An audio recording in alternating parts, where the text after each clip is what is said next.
Coming up, SAB will be having upcoming events that will help students to stay connected. Journey Kiyaku has been named MEAC Player of the Week for the 4th time this season, leading the NCCU women's basketball in points per game. From the broadcast studio in the Department of Mass Communication at North Carolina Central University, this is Central News. Journey Kiyaku has been named Freshman MEAC Player of the Week for her play on the court and also in the classroom. Here's Robert Fergus with more on the topic. Being a leader to Journey Kiyaku was nothing new. As a 4-year team captain at Garner Magnet High School, now Ms. Kiyaku is translating her game on the court and in the classroom to the college ranks. Journey's tenure in high school, she accumulated numerous awards: 3-time Conference Player of the Year, 4-time First Team All-Conference, and 3-time All-District, averaging 24.4 points, 5.1 assists, 4.1 steals, and 2.9 rebounds per game. As a senior, Kiyaku was the all-time points leader at her high school and currently leads the NCCU women's basketball team in scoring, averaging 11.6 points per game. In the classroom, Kiyaku was a 4-time academic all-conference honoree and beta club member. Here's how Journey's transition as a leader has been like from high school to college. It's been smooth so far. I feel like the difference between high school basketball and college basketball has been the communication aspect and having to, remember a lot of sets, a lot of plays, and, where you're supposed to be. Journey's motivation that drives her to be the best is making her family proud and being the best teammate Journey can be. Journey talked about her goals for the team and herself academically. The team goal is to win conference and win the MEAC championship. Academically, is finishing the semester averaging a 4.0 GPA. SAB hosted a student dip competition. 3 organizations on campus battled to see which dip was the best. The organizations that participated in the dip competition were SAB, SGA, and Royal Court.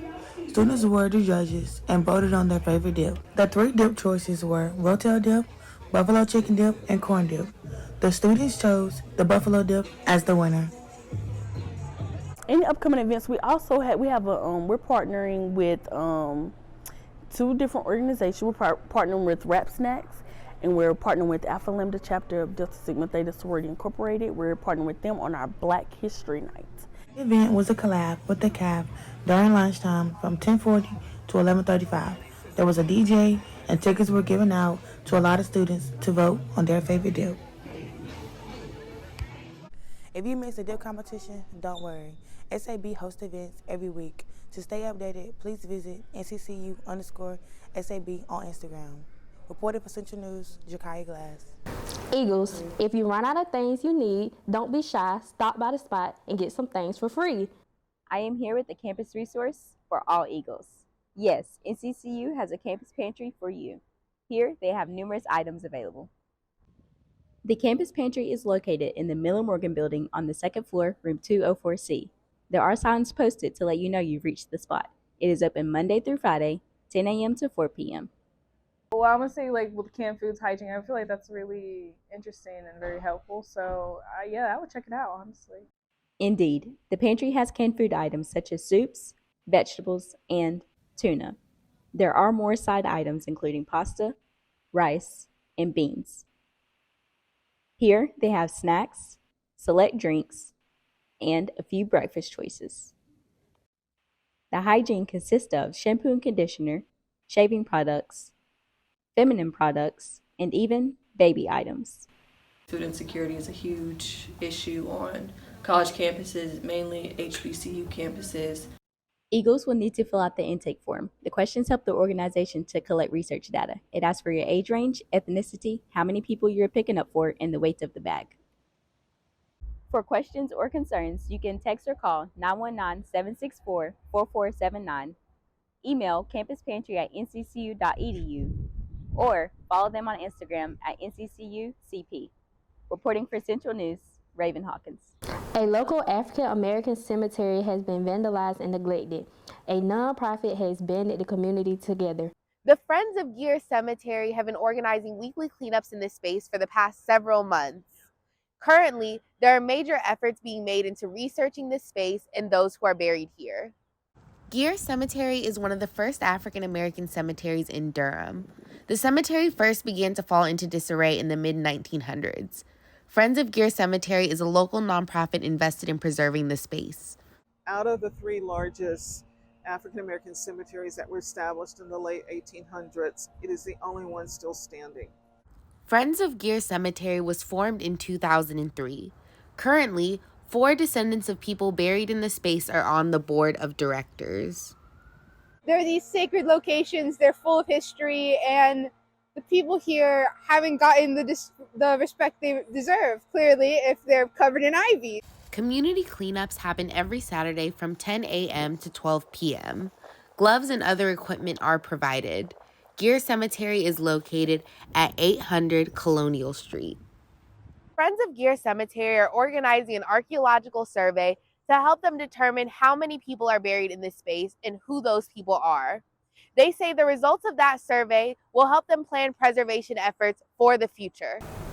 Starting college as a first-generation college student might be a rough experience. The Aspiring Eagles program helps these students start their first year off with a 4.0 GPA.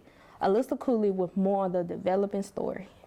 I'm currently standing outside of the Alexander Dunn building where Aspiring Eagles meet weekly for one-on-one mentorships and study hall. The Academy is a 5-week-long summer bridge program allowing students to live on campus, travel throughout the United States, gain community service hours, and take 3 college courses. The courses include math, English, and a first-year seminar class. Throughout this time, students will have a personal and academic mentor and will get the opportunity to see what college life is all about. Jesse White, who is the Administrative Support Associate, has more on what is required to become an aspiring Eagle. You must have a 2.5, a cumulative GPA, high school GPA, and must have been accepted to North Carolina Central University. The program's goal is to enhance the students' academic skills while transitioning into their specific study field. The Aspiring Eagles Academy is known for its 97.5% retention rate in students, an average 3.8 GPA, and a 62% graduation rate of 4-year students. If you know someone who will be attending North Carolina Central University in the fall as a freshman, tell them to apply to be an Aspiring Eagle today. Reporting for Central News, Alyssa Cooley. Legendary artists like Drake, J. Cole, and Usher are preparing to take the stage at Dreamville. When they hear what NCCU Band has in store, they are going to be shocked. From the new music to the study hall sessions, Professor Wilson has helped this program move upward in a multitude of ways. Under the direction of his predecessors, the band was falling apart, and the overall GPA was at an all-time low. From a 1.6 to a 2.8, the facts show that the band's GPA has risen at a phenomenal rate. Under Professor Wilson's direction, he's brought a lot to the table in terms of marketing the program, making the band more family-oriented, educating the students, and teaching new music. The band has been recognized more on campus for the first time ever as well, with events such as 1040 breaks. With the band's retention rate at an all-time high of 76%, keeping this director would prove to be a very smart move. I think we've done a lot of great things this year as far as academic retention, recruitment, branding awareness, and things of that nature, so I would love to see that continue. If it were up to the students, this application process wouldn't even be needed. The band has the director that it wants and needs. Plus, Professor Wilson could even teach classes outside of just marching and concert band. For example, the music department needs another music theory teacher. He helped take this program to another level. He's a professor with a plan that produces results. When bands change directors, they tend to have to start over. Rebuilding a band program takes 2 to 6 years. And with the band being at an all-time high, losing its current director would be a bad idea. Reporting for Central News, Ricky Battle. As we soar through the day, keep your Eagle pride amplified. I'm your anchor, Michaela Whitaker, and this is Central News.